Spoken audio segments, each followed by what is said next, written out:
আবু দাউদ শরীফে বর্ণিত সহিহ হাদিস আন আনাস ইবনে মালিক রাদিয়াল্লাহু আনহু أن النبي صلى الله عليه وسلم قال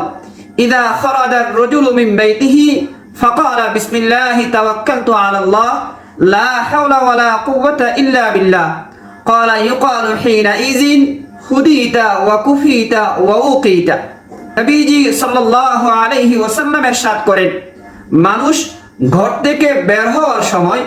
যদি এই দোয়া পড়ে, বিসমিল্লাহি তাওয়াক্কালতু আলাল্লাহ লা হাওলা ওয়ালা কুওয়াতা ইল্লা বিল্লাহ, ঘর থেকে বের হওয়ার সময় কেউ যদি এই দোয়া পড়ে তাহলে তাকে বলা হয়, অর্থাৎ আল্লাহর তরফ থেকে বলা হয়,